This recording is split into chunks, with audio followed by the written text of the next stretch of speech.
Alléluia. Est-ce que vous croyez au ministère prophétique? Vous croyez au prophète? C'est qui un prophète? C'est qui un prophète? Quelqu'un qui parle de la part de Dieu. Mais est-ce que vous savez que souvent le prophète ne parle pas de la part de Dieu? Amen. Mais il révèle les choses que Dieu a écrites. C'est un docteur. Quand on appelle docteur King Robofort, ce n'est pas seulement au niveau de la guérison ou bien le docteur en théologie. Et il y a des docteurs prophètes qui décortiquent les mystères du sacerdoce et qui enseignent les secrets. Alors, comme c'est le dernier jour, c'est la finale, je vais vous donner une bombe. Vous allez exploser la tête de vos ennemis. Oh, tu ne vas pas dire Amen. Il dit, tu vas faire quoi? Je suis tellement content parce que ce que tu vas entendre aujourd'hui, plus personne, aucun mystique, aucun sorcier ne va entrer chez toi. Le pouvoir de Dieu est réel, je vous dis la vérité. Vous devez comprendre une chose, comme je l'ai dit la dernière fois. L'église n'est pas un lieu pour pratiquer la religion. L'église est un lieu pour pratiquer la spiritualité. Et tous les signes dans la Bible nous démontrent qu'on ne vient pas ici en tant que des humains, mais on vient ici en tant que des êtres spirituels. Donc si tu es là, s'il te plaît, laisse ton corps à la maison et permets à ton esprit et ton âme d'être ici. Est-ce que ton corps est là? Tu as laissé ton corps à la maison? Tu es venu avec ton corps. Commencez à amener votre corps à la maison. Je vous attends. Si je vous vois, c'est que vous avez un problème. Tous ceux qui sont malades, je vous garantis une guérison instantanée et miraculeuse aujourd'hui. Tous ceux qui ont des problèmes de tension, j'ai parlé avec le Père, nous avons travaillé. Aujourd'hui, on vient pour enlever la maladie dans votre corps. Si tu bien pensé que c'était une bonne nouvelle pour toi. Même ceux qui n'ont pas de tension, on commence à crier Amen. On dit ceux qui ont tension, toi tu n'as pas de tension, tu dis Amen. Tous ceux qui souffrent de cette maladie peuvent me donner mon Amen, tu vas avancer. Maintenant, si la tension fait que tu n'arrives pas à trop crier, ça c'est pas ma faute, crie plus fort que ça. Maintenant, pour moi, je vais avancer. Écoutez-moi très bien. La Bible dit, le fils sage, c'est celui-là qui bâtit sa maison sur le roc. Mais l'insensé, il bâtit sur le sable. Quel est le fondement de ta destinée? Alléluia. Ta vie, ton mariage, tes affaires, tes projets sont bâtis sur quoi? Quel est le fondement? Alléluia. Vous savez, je vous dis quelque chose, notre Seigneur Jésus-Christ n'est pas venu ici en tant que fils de Dieu simplement avoir un titre, mais il était doté de puissance. Il était doté de pouvoir. Alléluia. Jésus pouvait marcher sur l'eau, on a déjà vu ça. Mais il y a quelque chose qui a troublé mon esprit. Je te dis quelque chose, ça va te surprendre. Mais est-ce que vous savez que parfois Jésus se comportait comme un caméléon? Yes. Alléluia. Vous savez, quand vous n'avez pas de force pour vous battre, vous pouvez connaître des secrets pour vous camoufler. Ce n'est pas tout le temps qu'on se bat. Le chrétien veut tout le temps faire un combat spirituel. Il y a des moments où le chrétien doit devenir aussi invisible aux yeux de ses ennemis. Je vais prendre mon temps pour t'enseigner, te parler, parce qu'à partir d'aujourd'hui, tu sois un homme fort dans la maison de l'Éternel. Alléluia. Regardez, le jour où on venait arrêter Jésus, la Bible dit qu'ils ont corrompu Judas, n'est-ce pas? Mais je me pose la question de savoir, est-ce que Judas était obligé d'aller jusqu'à la montagne? Judas pouvait simplement dire, Jésus est dans le temple ici, ou bien il est à la montagne ici. Les gens qui cherchaient Jésus le connaissaient déjà, vous êtes d'accord avec moi? Est-ce que les gens ne le connaissaient pas? Mais pourquoi Judas doit partir jusqu'à la montagne? Et Judas va dire, celui à qui je vais donner le baiser, c'est lui qui est le Christ. Écoutez-moi bien, la mission de Judas était une mission très profonde. Sinon, Judas peut rester pour y aller dans la maison. Mais si les gens partaient, ils n'allaient pas voir Jésus. Pas que Jésus va disparaître, parce que Jésus savait prendre le visage de tous les disciples. Quand ils sont regardés, ils sont rentrés, ils ont dit, qui est Jésus? Parce qu'ils ont trouvé des gens bizarres et tous se ressemblaient. Écoutez-moi très bien, je vais monter le niveau aujourd'hui, il faut être prêt. Donc ils ont dit, mais qui est Jésus? Vous pensez que ces hommes-là ne connaissaient pas Jésus? La preuve, Jésus dit, mais j'étais avec vous dans le temple. Vous n'avez pas pu m'arrêter. Ça veut dire qu'on connaissait Jésus, on l'avait déjà vu. Dans la mission de Judas, n'était pas de montrer l'endroit où Jésus était, mais c'était d'identifier Jésus. Parce que Judas seul connaissait le secret. Donc Jésus, avec ses disciples, pouvait ressembler à Pierre, pouvait ressembler à Jean, pouvait ressembler à Matthieu, pouvait ressembler à n'importe qui. Pourquoi Jésus se met dans cette peau? Parce que là, il était dans une heure de faiblesse. Dans la spiritualité, il y a des moments où ton visage doit changer. J'espère que je peux te parler sincèrement. Alléluia. Il y a des services où quand le sorcier vient dans ta chambre, au lieu de te voir, il se voit lui-même couché. Il va jamais te buter. La protection, ce n'est pas seulement se battre. Ce n'est pas seulement se battre, mais c'est aussi se protéger. Pardon. C'est-à-dire le combat, ce n'est pas seulement se battre, mais c'est aussi se protéger. Alléluia. Là, Jésus n'avait pas droit au combat. Mais il avait droit à la protection. Une seule personne pouvait le dévoiler, ça s'appelle Judas. Alors Judas s'en va. Il embrasse Jésus. Et regardez ce que Jésus dit. Il dit, Judas, ce n'est pas un baiser que tu livres le Fils de l'homme. Il n'est pas dit que ce n'est pas 30 pièces d'argent. Parce que les 30 pièces, c'était pour venir au lieu. Mais le baiser, c'était pour l'identifier. Écoutez-moi très bien. On peut donner 30 pièces à quelqu'un. La personne peut venir, mais la personne ne pourra pas t'avoir. Tant qu'il n'a pas le secret de ton baiser. Écoutez-moi très bien. Il y a des moments où ça arrive et il ne peut pas t'avoir. C'est Judas qui a identifié Jésus. Donc imaginez Jésus.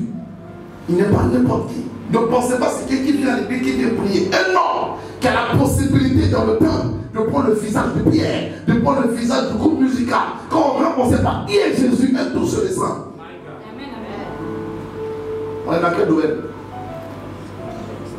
C'est la chrétienté. Ici, là, c'est la chrétienté. Frère évangile, il faut dire frère évangile. Donc si Jésus savait se camoufler, même étant fils de Dieu, pourquoi toi tu veux vivre simplement? Amen bien. Pourquoi tu veux rester là comme ça? La Bible dit que Jésus a prié, la sueur qui est sortie de lui, c'est sorti comme du sang.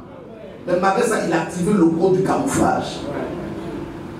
Toi, tu pries combien de temps et tu penses que ta prière peut te protéger?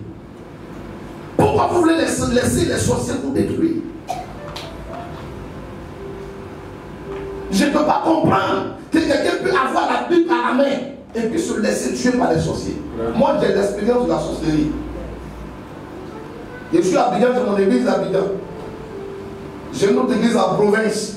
Je dis, comme là-bas, il y a beaucoup de sorciers, j'ai fait ma base là-bas. Je vais ici là-bas. C'est quel pasteur qui va me soir à Abidjan? Ce que j'ai vu dans ma vie, ce n'est pas du jeu. Alléluia. Amen. Et quand je rentre ici, la plupart de ceux que je reçois, ce n'est que des problèmes de sorcellerie, problèmes de aujourd'hui là. Aujourd'hui là. L'Éternel va te libérer. Alléluia. Amen. Dieu doit te donner le contrôle sur ta propre maison. Jésus ne peut pas se laisser faire. La Bible dit, quand ils ont posé la question, qui est Jésus? Quand il a répondu, c'est moi. Cherchez-moi le passage, s'il vous plaît. Quand il a répondu, c'est moi. La Bible dit, les gens ont commencé à tomber. C'est bon, c'est pour voir mon président. Il y a une partie de mon petit dedans, c'est trop fort. Amen. C'est bon ça là. Pardon. Les réunions chrétiennes dans la Bible n'étaient pas des réunions simples. Vous ne pouvez pas rentrer dans un endroit où des gens sont assis Vous les regardez et tous se ressemblent. Quand ils sortent, ils sont différents. C'est quoi ça? C'est quelle église ça? Si quelqu'un rentre ici pour la première fois, et puis il voit que l'évêque ressemble à maman, maman regarde ressemble à autre personne, et puis nous tous on se ressemble ici, je suis convaincu qu'ils vont sortir. Vous voyez Jésus comment? Vous voyez Jésus comme étant quelqu'un qui non, le Seigneur fera, ça va aller bien. Et Jésus savait activer les choses du surnaturel. Si vous ne savez pas activer les choses, les gens vont vous attendre. Ça, je vous dis la Bible. Si vous ne connaissez pas les anges, les gens vous attendent. Et moi, demain, le séminaire, les pasteurs, les hommes d'affaires, je vais vous montrer des choses sur le mystère de l'âme. Écoutez-moi très bien. La Bible dit que tu vas prospérer comme prospère l'état de ton âme. Tu dois connaître dans quel état ton âme se trouve. Souvent même votre âme se promène pour traverser la route. Vous n'avez, dans vos songes, vous n'avez pas à traverser la route. Vous êtes lent. Ou bien on dit viens prendre quelque chose, puis c'est difficile dans le rêve de prendre. Tu ne sais pas que c'est un signe, un message que ton âme te donne pour te dire que je ne me sens pas. Je vais vous montrer ce que c'est que la nourriture de l'âme. Alléluia. Amen. Là aujourd'hui, on s'en va d'un niveau très bizarre. S'il voit que vous me regardez de façon bizarre, il diminue la dose. Mais je n'ai pas envie que tu sois un enfant de Dieu. Et puis quelqu'un va s'asseoir au village chez lui ou dans sa maison et taper son pied pour dire tant que moi je vis, toi qui n'as pas réussi, qu'il soit maudit aujourd'hui. À partir d'aujourd'hui, c'est terminé. Il faut dire c'est terminé. C'est pas que je prends mon temps pour parler, parce que souvent c'est vos mêmes voisins dans l'église qui font ça, ils vont bien entendre. Alléluia. Daniel chapitre 9. Mon pasteur est là. Daniel chapitre 9. Il a donné quelques petits secrets. Verset 1. Daniel 9, 1.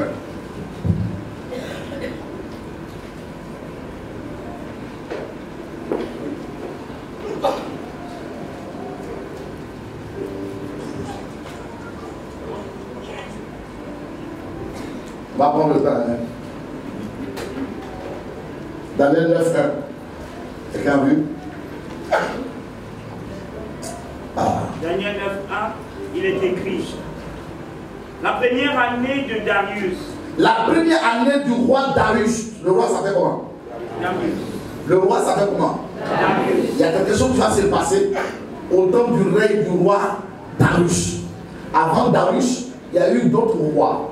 Vous comprenez, mais je n'ai pas envie d'être long. Les mêmes événements au temps du règne de Darius sont répétés avant Darius. Vous voyez? Donc, là, on prend Darius pour avancer. Donc, au temps du roi Darius, qu'est-ce qui s'est passé? Fils d'Assyrus, oui. De la race de Mède, oui. Lequel était devenu roi du royaume des Chaldéens. Oui. La première année de son règne, oui. Moi, Daniel, je vis par les livres qu'il devait s'écouler 70 ans pour les ruines de Jérusalem. Amen. Qui règne? Le roi Darius. N'oublie pas, hein? Verset 21 de ce chapitre. On va le vite. Verset 21 de ce même chapitre. Je parlais encore dans ma prière quand l'homme Gabriel, que j'avais vu précédemment dans une vision, s'approcha de moi oui.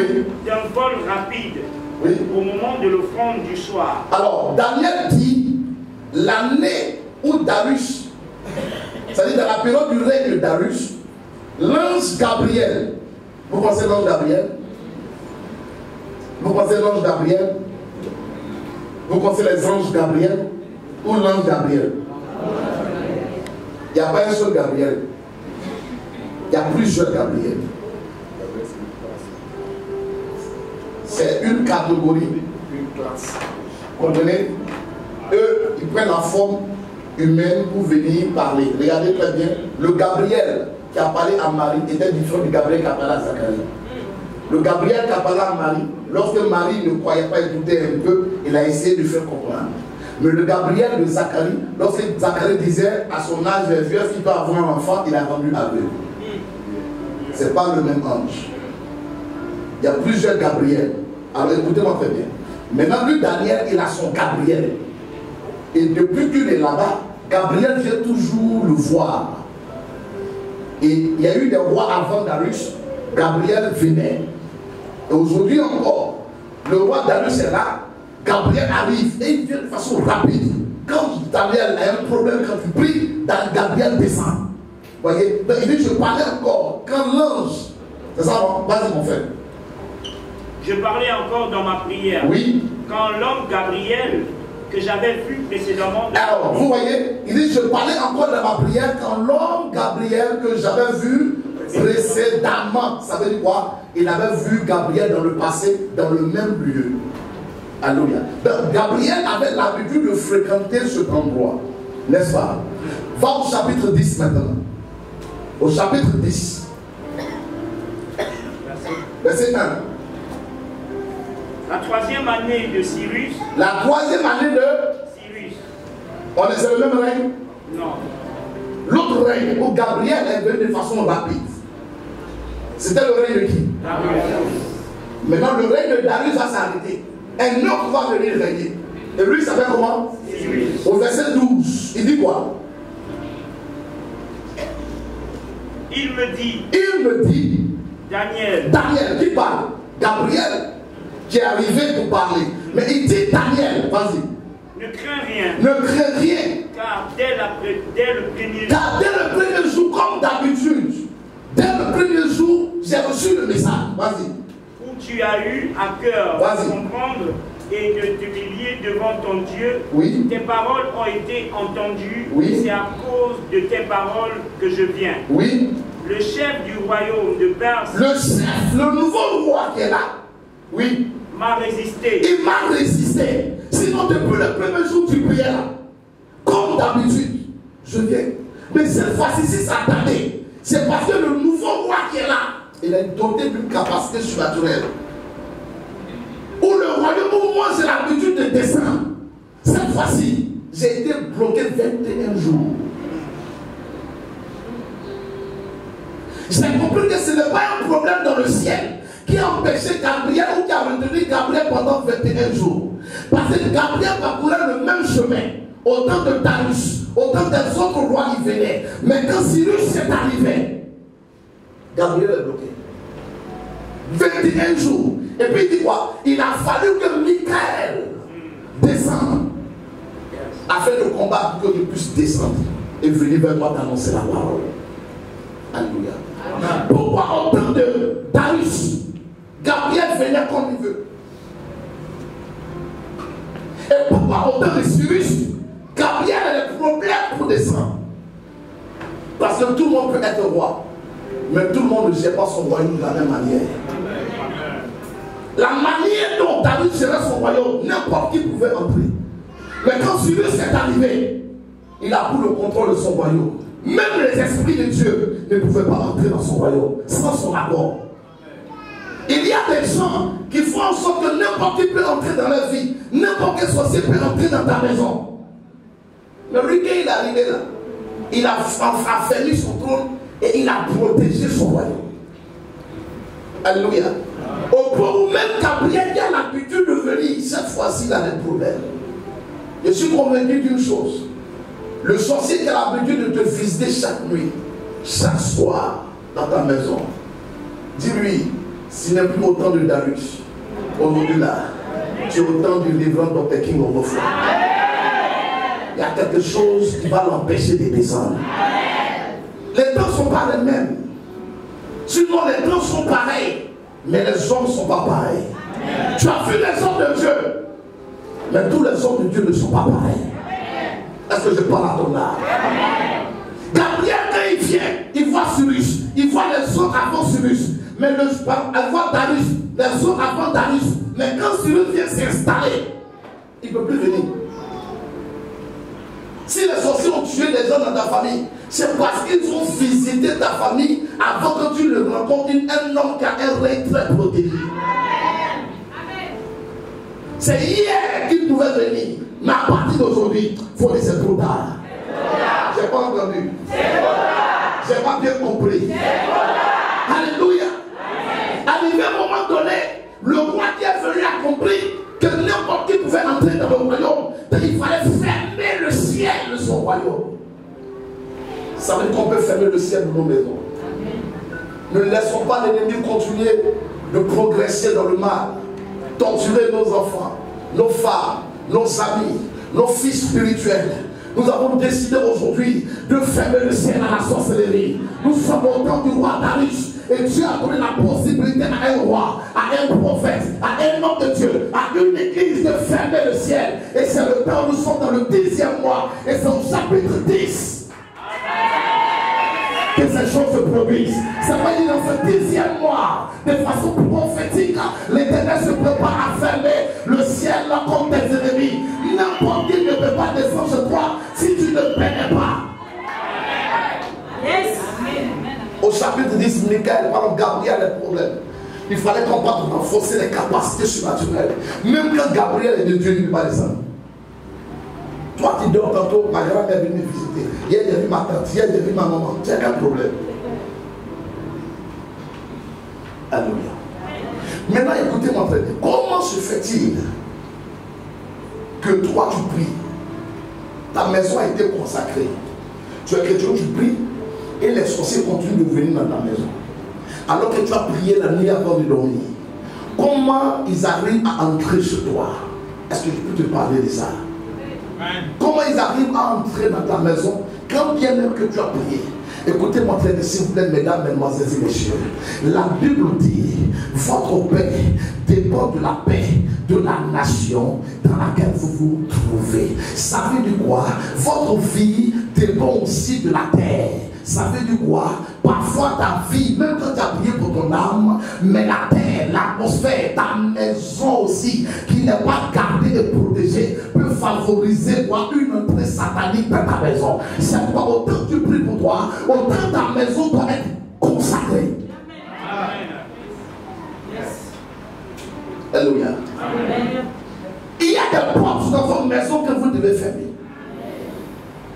Toi, tu penses que c'est le fait de fermer la fenêtre, la porte du salon, mettre le crochet, mettre le vigile, c'est ce qui va faire que le sorcier ne va pas entrer. Tu parles pour tous les milliards, mais ceux qui freinent les sorciers, ce ne sont pas des vigiles, ce ne sont pas des commandos parachutistes, ce sont des pasteurs à la dimension de l'évêque Samy. C'est des hommes comme ça qui peuvent fermer la porte aux sorciers. Tu vois que c'est le bulldog. Moi-même, chez moi-même, là, il y a des bois boules comme ça, ils sont beaucoup comme ça. Mais souvent, ils font un cauchemar. Alléluia. Il y a des gens qui ont la clé des portes. Souvent, quand tu vois que ça ne va pas dans ta maison, c'est qu'on doit entrer dans ta maison et fermer la porte. C'est vrai que tu viens de l'église, il faut offrande, tu fais dire, tu jeûnes, tu pries, tu as converti, tu es tout. N'écoute pas très bien, c'est toi qui es converti, mais ta maison n'est pas convertie. Amen. Pourquoi tu veux lier ton adoration au mur de ta maison? C'est toi qui adore, mais c'est le mur de ta maison qui adore. Ta maison a des réalités, ton âme aussi a des réalités. Yes. Donc vous allez laisser votre maison comme ça. N'importe qui va entrer chez vous, même un païen qui... Oh my God, l'Abraham d'Aki. L'Abraham d'Akura Bouchandi. Même un païen sait que n'importe qui ne peut pas entrer chez lui. Est-ce que la porte de ta maison est fermée? Il fait le soir. Est-ce que la porte de ton bureau est fermée? C'est que vous ne savez pas. Partout où vous encaissez de l'argent, écoutez bien. Écoutez bien. Et demain, je vais développer au séminaire pour les hommes d'affaires. Partout où vous encaissez de l'argent, que ce soit au marché, sur votre table de commerce, dans votre bureau ou dans votre magasin, chaque soir la nuit, il y a une entité qui entre là-bas. Soit pour détruire, soit pour multiplier l'argent. Il y a un objet qu'il faut avoir dans vos tiroirs pour que l'on se multiplie votre argent. C'est bien de vous donner ça.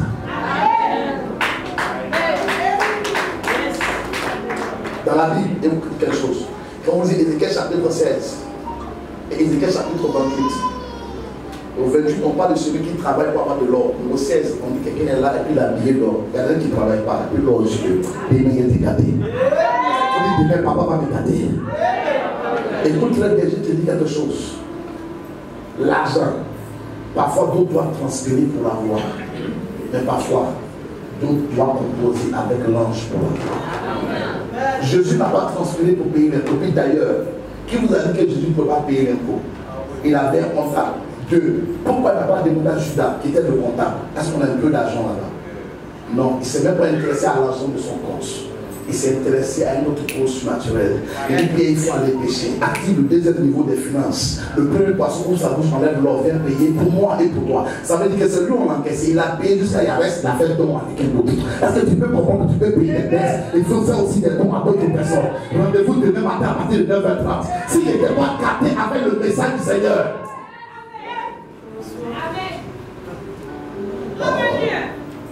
C'est bien ma fille. Crie encore.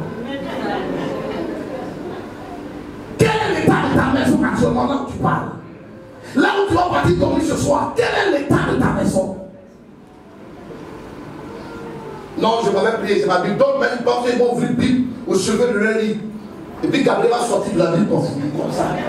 Tu crois que c'est Hollywood? Comment tu peux comparer ta vie à Hollywood? Quel est l'état de ta maison? Pense à tes enfants.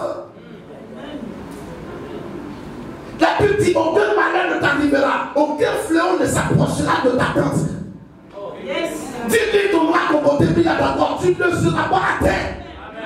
Mais il dit, ne t'arrivera, ne s'approchera de ta tente, non de ta maison. Écoutez, je vous ai déjà dit ici, votre adoration garantit la stabilité de ceux qui sont chez vous. Votre manque de connaissance est en train de livrer vos enfants à la sorcellerie. Cultivez-vous dans le spirituel. Quand vous devenez fort, vos enfants deviennent forts. Quand vous êtes fort, à la maison, tout le monde est en sécurité. Alors, mesdames, mesdemoiselles et messieurs, je suis venu pour que le faible devienne faible à partir de ce soir, pour que la maison soit sécurisée. Tu m'as donné un amen, donc Dieu commence à faire pour toi. Et je le contrôle sur ma maison. Mon frère, on est fatigué. On ne peut pas dormir la nuit. La journée tu travailles, la nuit on te poursuit. Tu te départs la journée, tu cours la journée, tu vas courir encore la nuit. Quelle est cette vie où chaque fois on est torturé, on est poursuivi? Quelle est cette méchanceté? Écoutez-moi très bien, la méchanceté est une solution.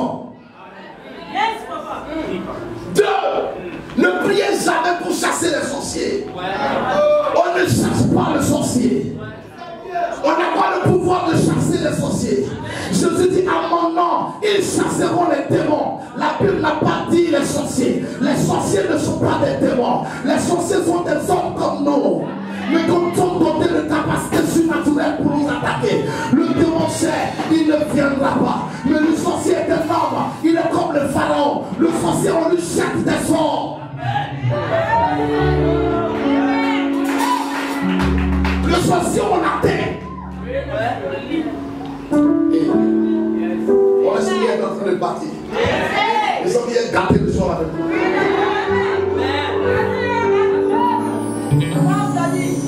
Il y a des gens qui ont travaillé, ils ont leur argent arrivé pour moi parler d'une maladie, ils ont mis dans leur corps. Ils ne peuvent pas s'en sortir. Ils passent hôpital sur hôpital à cause d'un pauvre monsieur qui est assis quelque part avec ses narines très larges, employées, assis comme ça, en train de dire toi tu sois bon père, dis plus jamais ça.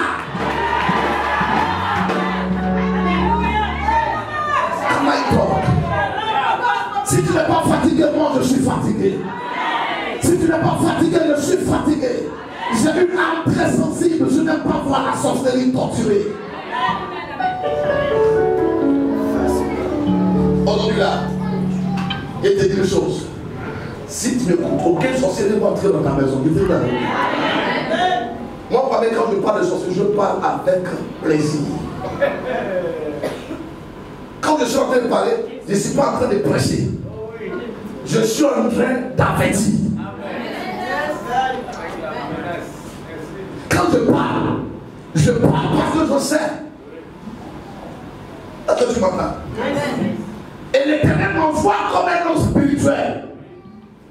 Tu es aujourd'hui dans le règne de Cyrus. encore 15 ans de conversion, on te poursuit encore un milliard. À quel moment toi tu vas poursuivre aussi les gens? C'est pas ta faute. C'est pas ta faute. La Bible dit mon peuple il faut de reconnaissance. Écoutez-moi bien. On t'a enseigné que même quand tu es consacré, tu es sanctifié, le démon même ne vient même pas. C'est pas ça. La Bible dit que quand un démon sort du corps de l'homme, qu'est-ce qui se passe? Il va dans le lieu aride. Et après, il y a quoi? Il cherche du repos. Et quand il ne trouve pas, qu'est-ce qu'il fait? Il revient où? Et quand il revient, qu'est-ce qui se passe? S'il trouve, je n'ai pas entendu. S'il fait quoi? La maison balayée, ornée et vide. Balayée, ornée et vide. Il part chercher cet autre démon plus méchant. Et la condition de vie de cette personne devient pire que la première, n'est-ce pas? Dans ce veut dire que tu peux être chrétien, consacré, sanctifié, pur, prends la Sainte Seine, mais ton vide appelle le démon. Ce n'est pas la sainteté qui appelle le démon, mais c'est le vide. Pourquoi laisser le vide chez toi? La maison est pareille. Donc si tu penses que c'est ta sainteté qui fait le démon, tu te trompes. Non, moi je suis un démon, pas ma voix.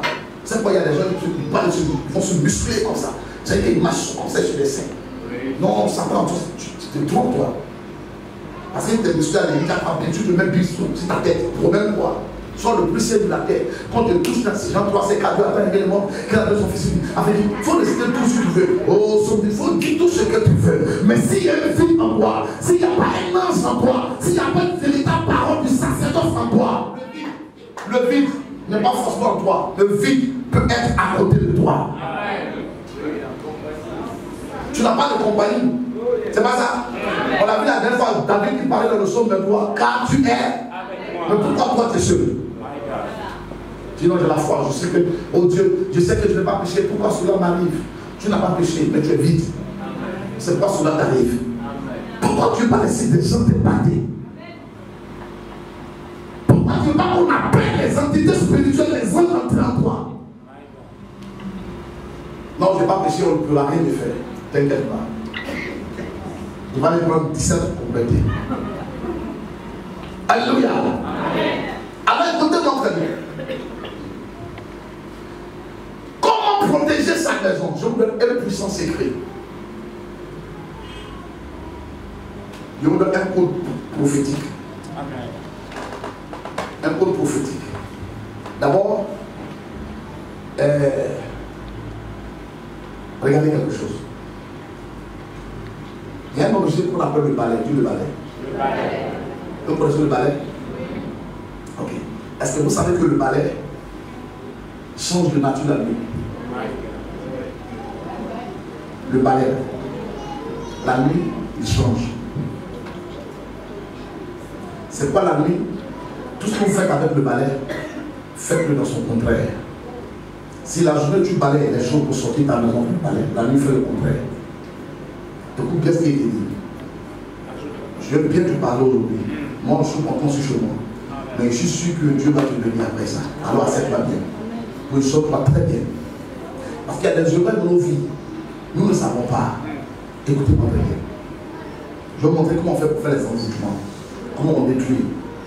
Voyez. Le balai est très très dangereux la nuit. C'est pourquoi même chez nous, je ne vais pas ici. La nuit, si quelqu'un est assis, que tu as passé un balai qui fait face à lui, il dit non, tout le balai là-bas.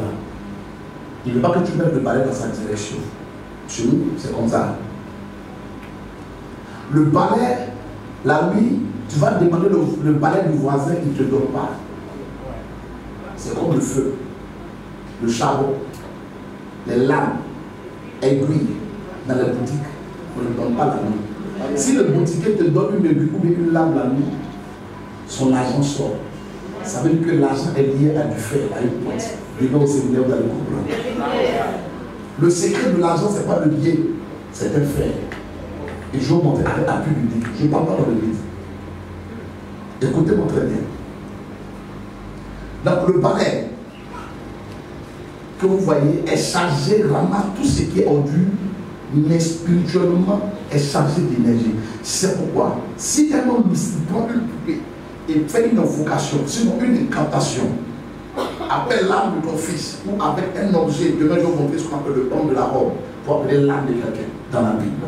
Là on rentre dans quelque chose de très terrible. Et il a collé ça à la poupée. S'il prend le balai, on a pour balayer les ordures, il tape sur le crâne de la personne une fois, ou 3 fois, ou 5 fois, ou 7 fois, la personne commence à recevoir les énergies des ordures et la personne commence à manifester la folie.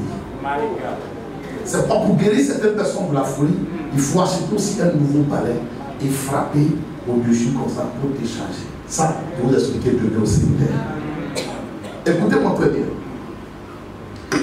Vous êtes chez vous, vous prenez le balai du voisin, vous venez balayer chez vous. Comme si 100 francs ou 200 francs, ça vous manque pas acheter un balai. Faites très attention.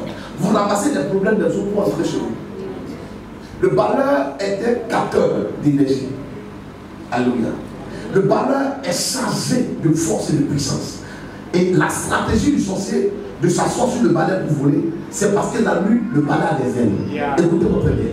Le corps de s'asseoir et puis voler se trouve dans le psaume 18. Prête l'oreille, berger d'Israël. Toi qui conduis Jacob comme un troupeau. Pareil à ta splendeur, assis sur un chérubin. Assis sur un chérubin. Relève ta force et ses coups. Il vole sur le chérubin. Dans la spiritualité, on ne peut pas voler sans s'arrêter sur quelque chose. C'est la formule du crapaud. Écoutez-moi très bien, je vais parler très sérieusement. Vous voyez, le crapaud est le symbole de l'homme. Le crapaud a quelque chose en lui que le serpent cherche. Comme le diable cherche les arbres à bouffer. Et ce qui est dans le crapaud, que le serpent cherche, on appelle ça le venin. Donc le crapaud a peur du serpent. Quand il est à côté de l'eau, le crapaud se met sur une feuille comme ça. Quand il se met sur la feuille, il voit tout venir. Même les hommes, moins de bruit il entend, il descend. Ça c'est le symbole prophétique du crapaud. Alléluia. Dans la feuille est un support. Allez voir, même dans l'islam, quand les gens prient, c'est maintenant les maisons prient avec masse. Avant, on priait sur la peau des animaux. Le support est très important dans la spiritualité, dans le prophétique. Le support est très important lorsqu'on prie. Alléluia. Amen. Alléluia. Je vous prier n'importe comment. Je peux aller. Je peux continuer. Amen. Vous êtes à l'aise. Hein? Je suis en train de vous dire des choses qui vont vous aider maintenant. Là maintenant, je suis en train de t'aider parce qu'on va fermer la porte de ta maison. Aucun sorcier. Comment? Si moi je te dis sorcier va rentrer chez toi, il sait de quoi il parle. Alléluia. Ne sois pas des chrétiens heureux et qui souffrent la nuit. Beaucoup sont hypocrites envers eux-mêmes. Beaucoup portent des masques à l'église, ils dansent, mais ils souffrent dans leur chair. Beaucoup n'arrivent pas à s'exprimer. À la maison, ils souffrent. Oh ma Katoria, oh ma Katoria. Je vais parler, entrer dans une maison. Tu vis avec quelqu'un, la personne est l'arrêtée. Alors je dis merci que l'arrêté est arrêté. Si David le permet, aujourd'hui je vais dans une autre dimension du prophétique. Alléluia. Est-ce que vous comprenez? Parce qu'il a déjà fini. Il sait qu'il demandait que quand il finit, il reste dans le déplaisir. Il va régler le problème ici. Mais écoutez-moi très bien, je ne peux pas partir sans ouvrir mon cœur et déposer ici. Il y a trop de problèmes. Trop. Donc le palais que tu vois, il change les énergies. Je vous ai montré comment est-ce qu'on peut taper le crapaud en quelque chose. 2. Vous êtes là, par exemple, vous travaillez, soit dans un magasin quelque part, vous allez voir toujours un voisin qui balaye toujours sur lui et qui vient balayer sur vous. Il balaye souvent, mais c'est là, pour les balayer devant sur tout le monde. C'est pas ta servante. C'est pas ton boy. Tu lui arrêtes. Qu'il soit honnête ou pas, c'est pas ton problème. Parce qu'il demande énergie de chez lui pour venir chez toi. Il y a des gens qui sont toujours bons à balayer devant la maison des autres. N'accepte plus ça.